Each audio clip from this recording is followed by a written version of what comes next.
Welcome students. અગાઉના લેક્ચરમાં આપણે બિઝનેસ લોમાં યુનિટ નંબર 2 શરૂ કર્યું હતું, જેમાં આપણે પહેલો ક્વેશ્ચન અવેજ એટલે શું અને તેના આવશ્યક તત્વો વિશે માહિતી પ્રાપ્ત કરી હતી. આજનો ક્વેશ્ચન છે તમારો ક્વેશ્ચન નંબર 2. અવેજ વગરના કરારો રદબાતલ છે, એટલે કે અવેજ નહીં તો કરાર પણ રદ ગણાય છે એ સમજાવવાનું, અથવા તો તમને એમ પણ એક્ઝામમાં પૂછાઈ શકે કે અવેજ નહીં તો કરાર નહીં, એટલે કે અવેજ નથી તો કરારની પણ કોઈ છે નહીં, તો એના વિશે સમજાવવાનું છે અને એના અપવાદો જણાવવાના છે. તો આપણે શરૂઆત કરીએ છીએ માહિતી પ્રસ્તાવનાથી. તો કે અવેજ વગરનો કરાર વ્યર્થ કરાર છે. એ આપણે અગાઉ પણ જાણ્યું કે અવેજ ન હોય તો કરાર અસ્તિત્વમાં આવતો નથી, અથવા તો એ કરારનો કોઈ મહત્ત્વ રહેતો નથી. કરારમાં અવેજ હોય તો જ કરારનું પાલન કરાવી શકાય છે, એટલે કે કરારનું આપણે કોઈ પણ વ્યક્તિ કે પક્ષકાર સાથે પાલન કરાવવું હોય તો અવેજ અસ્તિત્વમાં હોવો જોઈએ. જે કરાર અવેજ વગરનો હોય તેનું કાયદા દૃષ્ટિએ કોઈ મૂલ્યાંકન નથી, અથવા કાયદો તેનો અમલ કરાવી શકે નહીં. કેમ તો કે ત્યાં અવેજની કોઈ અલી છે નહીં. અવેજ વગરના કરારથી કાયદેસરના સંબંધો સ્થાપિત થતા નથી. દાખલા તરીકે તેના મિત્ર બને જણાવે છે કે પોતાના જન્મદિવસે તે એક સાયકલ ભેટ આપશે. તેના જન્મદિવસે સાયકલ ભેટ આપતો નથી. આ ક્રિયામાં ના વચનનું પાલન કરાવી શકે નહીં. કેમ તો કે અવેજ સિવાયનું વચન છે. અવેજ નહીં તો પણ કરાર નહીં જ. નિયમના અપવાદો કરારના કાયદાની કલમ 18માં આપવામાં આવ્યા છે. સામાન્ય રીતે અવેજ વગરના કરારો કેવા છે તો કે વ્યર્થ કરારો છે, પરંતુ કલમ 18 હેઠળ આવતો કરાર અવેજ સિવાયનો હોય છતાં પણ કાયદેસરનો છે એવું તમને કહી શકે. કે કઈ કલમ હેઠળ આવતો કરાર અવેજ સિવાયનો હોય છતાં કાયદેસરનો છે? તો કે કલમ 18ની અંદર આવતો કરાર અવેજ સિવાયનો હોવા છતાં પણ કેવો છે? કાયદેસરનો છે. હવે છે અવેજ વગરના કરારો રદબાતલ નિયમના અપવાદો, એટલે કે અવેજ વગરનો કરાર હોય તો એ રદ થાય તેના કેવા કેવા નિયમો છે, તો એ નિયમો તમને આપેલા છે. તો સૌથી પહેલું છે એમાં કુદરતી પ્રેમ અને સ્નેહને લીધે થતા કરારો, એટલે કે નજીકનો સંબંધ ધરાવતા પક્ષકારો વચ્ચે કેવો પ્રેમ હોય? તો કુદરતી પ્રેમ હોય, લાગણી હોય, એને કારણે એ લોકો કરારમાં આવ્યા હોય તો આવો કરાર લેખિત હોય તેમજ દસ્તાવેજો રજીસ્ટર કરાવવાના હોય, કાયદા હેઠળ નોંધાયેલા હોય તો આવા કરારમાં અવેજ ન હોય તો પણ તે કાયદેસર છે. આવો કરાર કાયદેસર બને તે માટે પણ કેટલીક શરતોનું પાલન થવું જોઈએ, જે આપણે નીચે પ્રમાણે છે. એટલે કે આપણે કોઈ સંબંધી છે અથવા આપણી સાથે એની લાગણીઓ જોડાયેલી છે અને આપણે રજીસ્ટર કરાવીએ, દસ્તાવેજ લખીએ, કરાર લેખિતમાં હોય અને જો ત્યાં અવેજ આપણે ન હોય તો પણ એ કરાર કેવો છે? કાયદેસર. કેમ તો કે આપણે એની સાથે કુદરતી પ્રેમ અને સ્નેહને લીધે કરાર થયેલો છે, પરંતુ એમાં પણ કેટલીક શરતોનું પાલન થવું ખૂબ જ જરૂરી છે. તે શરતો આપણને નીચે મુજબ આપી છે. તેમાં સૌથી પહેલી શરત એવું કહે છે કરાર નજીકના સંબંધ ધરાવતા પક્ષકાર વચ્ચે જ થયેલો હોવો છે, એટલે કે દૂરના રિશ્તેદાર હોય એટલે આપણે એની સાથે કરાર કરીએ એમ કરાર થયેલો હોવો જોઈએ નહીં. નજીકના જ સંબંધી સાથે પક્ષકાર થયેલો હોવો જોઈએ. દૂરનું સંબંધ ધરાવતા પક્ષકારો વચ્ચે આવા કરાર કરવામાં આવે તો લેખિત હોય, કાયદેસર હોય, કે જો કે સ્ટેમ્પ પર હોય તોય નોંધાયેલા હોય તો પણ કરાર કાયદેસર ગણાય નહીં. કયા પક્ષકારો નજીકનું સંબંધ ધરાવે છે તે અંગે કાયદામાં કોઈ જોગવાઈ કરવામાં આવેલ નથી, પરંતુ પતિ પરની, પિતા પુત્ર, ભાઈ બહેન વચ્ચેનો સંબંધ નજીકનું સંબંધ હોવાનું માનવામાં આવે છે. આવા પક્ષકારો વચ્ચે કરાર થયો હોય અને તેમાં આ કલમની જોગવાઈ પૂર્ણ થતી હોય તો કરાર અવેજમાં ન હોવા છતાં કાયદેસર કરાર ગણાય છે. કેવા સંબંધ? તો કે પતિ પર પોતાના પત્નીની અધિકાર હોય છે, પિતા પર પુત્ર, ભાઈનો સંબંધ, ભાઈ બહેનનો સંબંધ, આવા સંબંધો નજીકના ગણવામાં આવ્યા છે. અને જો ત્યાં અવેજ ન હોય તો પણ કરારને કાયદેસર ગણવામાં આવેલો છે. બીજું છે કરાર કુદરતી પ્રેમ અને લાગણીને કારણે થવો હોવો જોઈએ.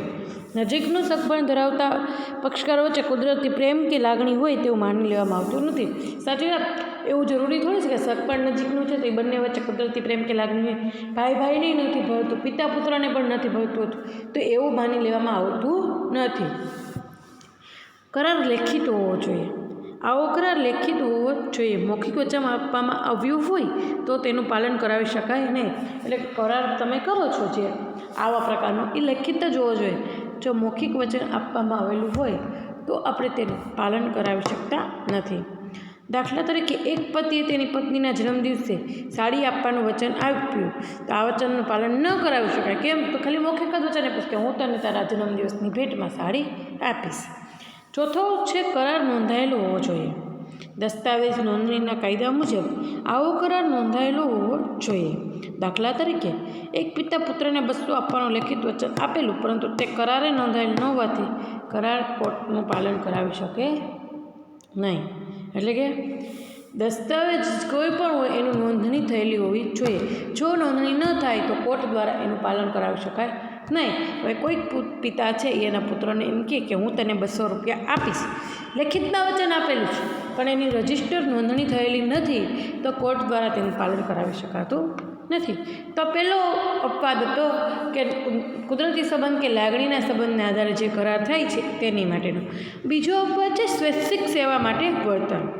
તો કે જ્યારે વચનદાતા માટે કોઈ વ્યક્તિએ સ્વેચ્છતાપૂર્વક કામ કર્યું હોય અથવા વચનદાતાનું કાર્ય કરવાની કાયદેસરની ફરજ હોય અને તે કામ કર્યું હોય અને તે પૂર્ણતા કે અંશતઃ વળતર આપવાનું વચનદાતાએ વચન આપ્યું હોય, તો આવો કરાર અવેજી સિવાયનો હોવા છતાં કાયદેસર છે. આ માટે નીચેની શરતો ધ્યાનમાં રાખવી જોઈએ.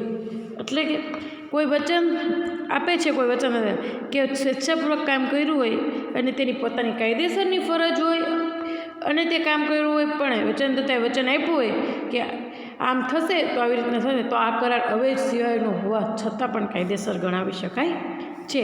તેની શરતો છે કંઈક કાર્યનું ધ્યેય હોવું જોઈએ. અનો પુત્ર ખોવાઈ જતાં શોધી આપે. શું છે એનું ધ્યેય? તો કે અનો જે પુત્ર ખોવાઈ ગયો છે એને આપણે શોધી આપવું. કેવું છે? તો કે સ્વૈચ્છિક રીતે એણે શોધી આપ્યો એના પુત્રને. બીજું છે આવું કાર્ય સ્વેચ્છતાપૂર્વક થયેલું હોવું જોઈએ. એટલે કે વચનદાતાની વિનંતી કે તેની ઈચ્છા અનુસાર નહીં કરવું. વચન ચહિતાએ પોતાની ઈચ્છાથી કર્યું હોવું જોઈએ.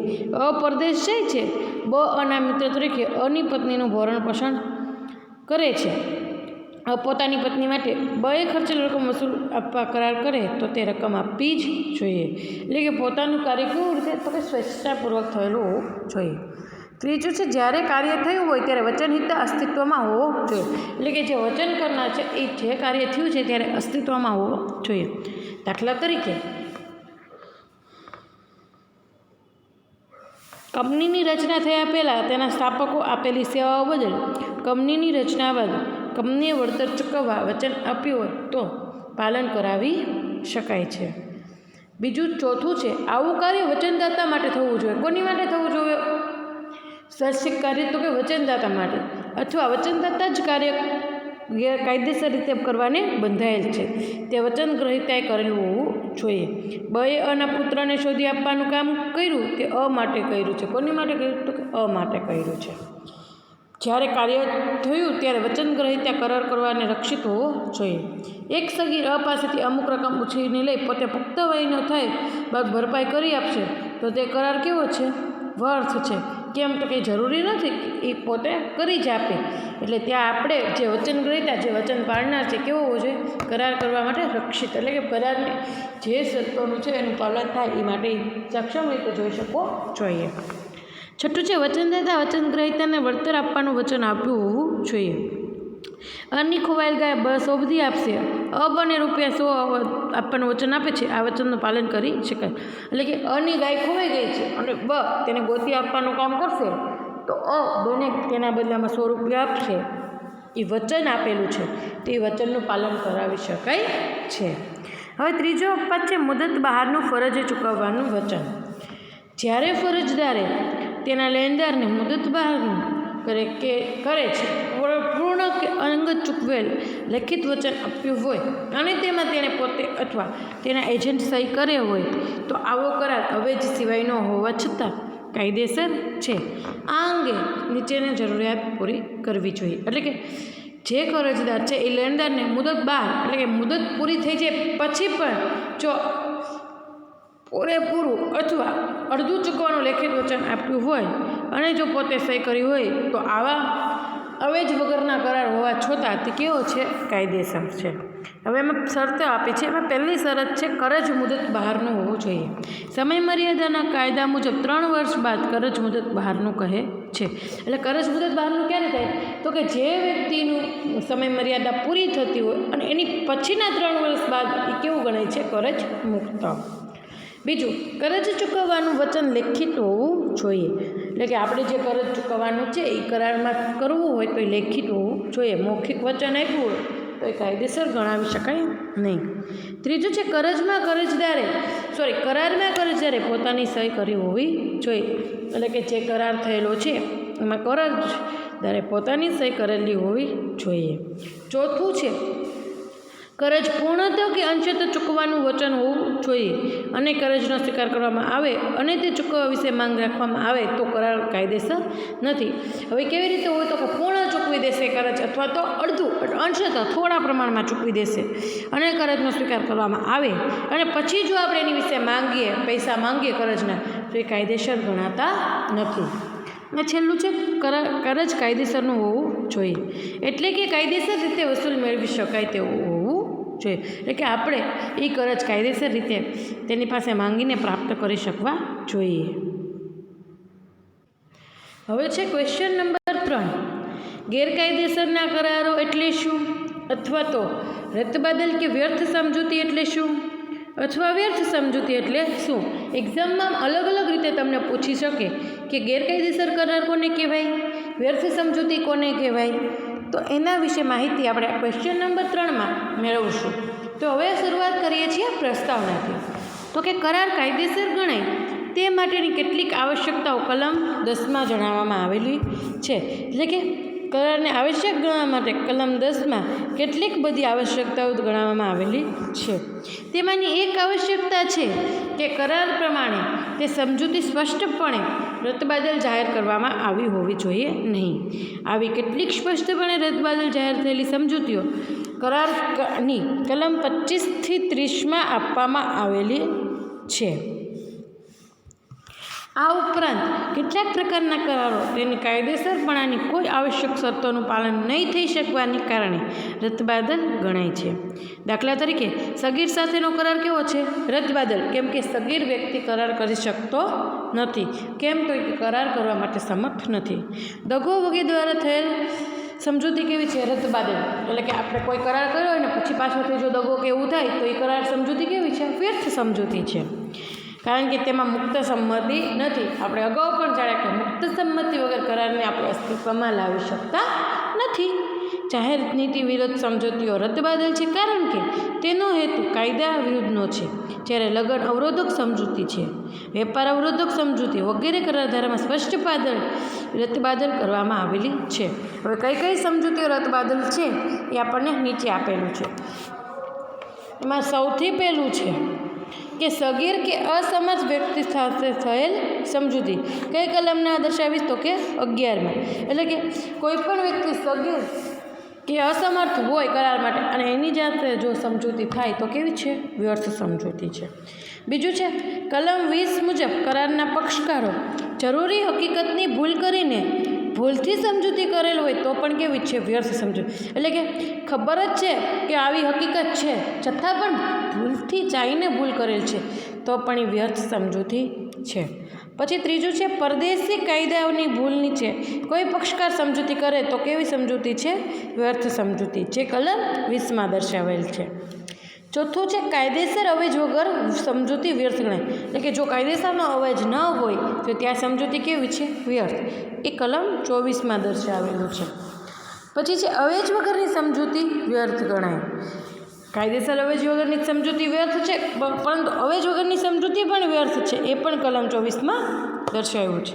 છેલ્લું છે લગ્ન અવરોધ સમજૂતી એ કાયદાએ વ્યર્થ સમજૂતી જાહેર કરશે. એટલે કે લગ્નમાં કોઈ અવરોધ હોય અને સમજૂતી હોય તો એ પણ કાયદાએ કેવી દર્શાવી છે? વ્યર્થ સમજૂતી. એ પણ કલમ 26માં દર્શાવવામાં આવેલી છે. આમ દરેક વ્યક્તિને પોતાની સ્વતંત્ર મરજી મુજબ લગ્ન કરવાની છૂટ હોવી જોઈએ. એટલે કે મેં કીધું કે લગ્ન કરવામાં કોઈ અવરોધ ગણાય અને સમજૂતી થાય તો કેવી છે? વ્યર્થ સમજૂતી. એટલે કોઈ પણ વ્યક્તિની લગ્નની પસંદગીની બાબતમાં તેની સ્વતંત્રતા પર નિયંત્રણ મૂકવામાં આવે તો તે સમજૂતી કેવી છે? રદબાતલ છે. કરાર ધારાની કલમ 26માં જણાવ્યું છે કે સગીર સિવાય કોઈ પણ વ્યક્તિના લગ્ન પર નિયંત્રણ મૂકતી દરેક સમજૂતી કેવી છે? રદબાતલ. સગીર હોય અને નિયંત્રણ મૂકીએ તો એ સમજૂતી અંશતઃપ્રમાણે આપણે રદબાતલ ન ગણી શકીએ કે પૂર્ણતઃ રદબાતલ ન ગણાવી શકાય. પરંતુ જો વ્યક્તિ સગીર હોય અને પોતે નિર્ણય લેવા સમર્થ છે તો એને આપણે સમજૂતી રદબાતલ ગણાવી શકીએ છીએ. આમ જોગવાઈ મુજબ સગીરના લગ્ન પર નિયંત્રણ મુક્તિ સમજૂતી રદબાતલ ગણાતી નથી. ભારતના કાયદા મુજબ કોઈપણ વ્યક્તિને લગ્ન કરતાં અટકાવે અથવા અમુક જ વ્યક્તિ સાથે લગ્ન કરવાનું ઠરાવે એવી સમજૂતી કેવી છે? રદબાતલ. એ નોંધપાત્ર છે કે અંગ્રેજી કાયદામાં લગ્ન પર અંશતઃ અંકુશ મુક્તિ સમજૂતીઓ જેમ કે અમુક નિશ્ચિત વ્યક્તિ સાથે, અમુક ચોક્કસ વર્ગની વ્યક્તિ સાથે કે અમુક દેશની વ્યક્તિ સાથે લગ્ન કરવા પ્રતિબંધ મુક્તિ સમજૂતી કાયદેસર ગણાય છે. પણ ક્યાં? અંગ્રેજી કાયદા એટલે કે બીજા વિદેશના દેશોમાં, પરંતુ આપણે ભારતના દેશોમાં એવું થતું નથી. લગ્ન દલીલની કે લગ્નની ફરજમાં વિપેક્ષનાથી સમજૂતીઓ જાહેર નીતિ વિરુદ્ધ અને તેથી ગેરકાયદેસર રવેચકે ઉદ્દેશવાળી ગણાવી શકાય છે. હવે જે તમને ઉપર કલમો દર્શાવી એ કલમો વિશે થોડીક ડિટેલમાં માહિતી આપેલી છે. તો સૌથી પહેલી છે એ જે આપણને આપી હતી 7માં તમને એની જ થોડીક રિલેટેડ બધી માહિતી નીચે આપેલી છે. તો કે વેપાર અવરોધક સમજૂતીમાં જેમાં કાયદેસરનો વેપાર કરતા પક્ષકારોને અટકી દેવાની સમજૂતી કેવી છે? વ્યર્થ સમજૂતી. આપણે ઓલી જોઈએ કે કરારની કાયદેસર આપણે ભારતની નીતિ પ્રમાણે કાયદેસર જે અમલમાં લાવી શકાય એવી બધી સમજૂતીઓને વ્યર્થ કેવી રીતે ગણાવી શકાય એની હતી. હવે આ જે છે એ વ્યાપાર ધંધાની રીતે લગતી છે. તો કે જે કોઈ પણ વ્યક્તિ દ્વારા કાયદેસરનો કોઈ પણ વ્યવસાય, વેપાર કે ધંધો કરવા પર નિયંત્રણ મૂકવામાં આવે એવી સમજૂતી કેવી છે? રદબાતલ. બીજું છે કાયદેસરની પ્રક્રિયાને રોકતી સમજૂતી કેવી છે? એટલે કે કાયદેસર રીતે આપણે ધંધો કરતા હોય અને આપણને જો કોઈ અટકાવે તો આપણે અદાલતમાં જઈ ન્યાય મેળવી શકીએ અને આપણને કોઈ અટકાવી શકે નહીં. ત્રીજું છે અચોક્કસ અર્થવાળો કરાર કે જેનો અર્થ ચોક્કસપણે થતો નથી એવી સમજૂતી પણ કેવી છે? વ્યર્થ સમજૂતી. એટલે કે કોઈ એવી વસ્તુ છે કે કોઈ એવી વસ્તુ છે એનો આપણે ચોક્કસપણે કોઈ અર્થ કાઢી શકતા નથી અથવા એનો અર્થ નિશ્ચિત કરી શકાય તેમ નથી તો એવી સમજૂતી પણ રદબાતલ સમજૂતી ગણાવી શકાય છે.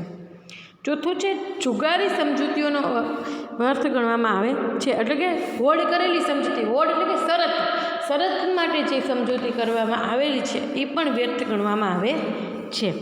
વોર્ડ તરીકે કરેલી સમજૂતીઓ રદબાતલ છે અને વોર્ડથી જીતાયેલી કહેવાતી અગર જેના પર વોર્ડ કરવામાં આવી હોય તેવા કોઈ ખેલ કે બીજા અનિશ્ચિત બનાવ પરિણામનું પાલન કરવા કે એવી વ્યક્તિને સોંપાયેલી વસ્તુ મળવા દાવો લગાવી શકાય નહીં. એટલે કે શરત લગાડી હોય ને શરત તમે જીતા હોય તો એ પાલન ન કરે સામે પક્ષકાર તો એની સામે આપણે દાવો કરી શકીએ નહીં શરત પાલન માટે. પાંચમું છે કોઈ પણ બનાવ બનવાની શક્યતા કે અશક્યતા હોય તેવી સમજૂતી વ્યર્થ. એટલે કોઈ પણ બનાવ બન્યો જ નથી અને આપણે સમજૂતી કરી નાખીએ શક્ય છે કે નથી જાણ્યા વગર તો પણ એ વ્યર્થ જ સમજૂતી કહેવાય. પછી છે જે સમજૂતીનું પાલન તદ્દન અશક્ય હોય તેવી સમજૂતી વ્યર્થ ગણાય છે. એટલે કે જે પરિસ્થિતિ છે, જે સમજૂતી છે એનું પાલન આપણે કોઈ કાળે કરી જ શકાવાના નથી, એનું પાલન કરવું શક્ય જ નથી એવી સમજૂતીઓ પણ વ્યર્થ સમજૂતી ગણાય છે. અશક્ય કાર્ય કરવા માટે થયેલી સમજૂતીઓ રદબાતલ ગણાય છે. દાખલા તરીકે જાદુ દ્વારા ખજાનો શોધી કાઢવા માટે અ બ સાથે સમજૂતી કરે છે, આ સમજૂતી રદબાતલ ગણાય. એટલે કે હવે જાદુ દ્વારા ખજાનો શોધી કાઢવા માટે અને બે સમજૂતી કરે તો આ કેવી સમજૂતી છે? રદબાતલ. કે એનું પાલન કરાવી શકાય એવું જરૂરી નથી. ભારતના કરાર કાયદાની કલમ 56માં આ અંગે જોગવાઈ કરવામાં આવી છે જે નીચે મુજબ છે. પહેલું, જે કાર્ય પોતે અશક્ય હોય તે કરવાની સમજૂતી કેવી છે? રદબાતલ. અને અમુક કાર્ય કરવાનું કર્યા પછી તે કાર્ય કરવાનું અશક્ય બને ત્યારે પણ કરાર રદબાતલ છે. એટલે કે કરાર થઈ ગયો છે કાર્ય કરવાનો અને પછી કાર્ય કરવું જો અશક્ય હોય તો પણ તે રદબાતલ છે તેમ કહી શકાય છે. તે જ પ્રમાણે કરાર કાયદા પછી વચન આપનાર અટકાવી ન શકે એવા કોઈ બનાવને કારણે તે કૃત્ય કાયદા વિરુદ્ધનું બને તો જ્યારે તે કૃત્ય કાયદા વિરુદ્ધનું બને ત્યારે પણ કરાર રદબાતલ છે. એવા કરારની સમજૂતી કે જેનું કાયદા વિરુદ્ધનું પાલન થતું હોય તો એવી સમજૂતી કેવી છે? વ્યર્થ છે. એટલે કે એવી જો કોઈ સમજૂતી છે જે કાયદા વિરુદ્ધ આપણે પાલન કરાવી શકાય તો પણ એ કેવું છે? વ્યર્થ છે. 8મું છે પક્ષકાર વચન હોય કે જેનું પાલન કરતાં કરાર ગેરકાયદેસર બની જાય તેવી સમજૂતી વ્યર્થ સમજ. એટલે કે પક્ષકાર વચ્ચે એવું વચન હોય અને જો તેનું પાલન કરીએ વચનનું અને કરાર જો ગેરકાયદેસર બની જતો હોય તો પણ તે રદબાતલ છે. વચન એવા પ્રકારનું હોય કે જે વૈકલ્પિક યોજનાથી પૂર્ણ કરી શકાય નહીં તેવી સમજૂતીઓ પણ વ્યર્થ. એટલે કે આપણે કોઈને વચન આપે ને એમાં વૈકલ્પિક યોજનાને આપણે અમલમાં ન લાવી શકીએ તો પણ તે રદબાતલ છે. આમ ઉપર દર્શાવેલ સમજૂતીને કાયદા મુજબ પ્રથમથી જ વ્યર્થ સમજૂતી તરીકે જાહેર કરી છે, જેનું કાયદાની જોગવાઈ અનુસાર પાલન કરાવી શકાય નહીં એવી સમજૂતી ન કર્યા બરાબર છે. એટલે કે ઉપર જેટલી સમજૂતી દર્શાવી એને કાયદા મુજબ જ પ્રથમથી જ વ્યર્થ ગણાવી શકાય છે. જો કાયદાની અનુસાર જો એનું પાલન આપણે ન કરાવી શકતા હોય તો એ સમજૂતી ન જ કર્યા બરાબરની સમજૂતી ગણાવી શકાય છે. તો આપણે જે ક્વેશ્ચન 2 અને ક્વેશ્ચન 3 વિશે માહિતી મેળવી કે સમજૂતી ક્યારે રદબાતલ આપણે ગણાવી શકાય એવું આપણે અથવા ગેરકાયદેસરનો કરાર કોને કહેવાય એની માહિતી ક્વેશ્ચન 3માં મેળવી. જ્યારે ક્વેશ્ચન 2માં આપણે માહિતી મેળવી કે અવેજ વગરનો જે કોઈ પણ કરાર છે એટલે કેવી રીતે કરાર કરી શકાય અથવા અવેજની આવશ્યક તત્વો એ તો આપણે ક્વેશ્ચન 1માં મેળવ્યા હતા માહિતી. ક્વેશ્ચન 2માં અવેજ નહીં તો કરાર નહીં તેના વિશેની માહિતી મેળવી હતી. Thank you students.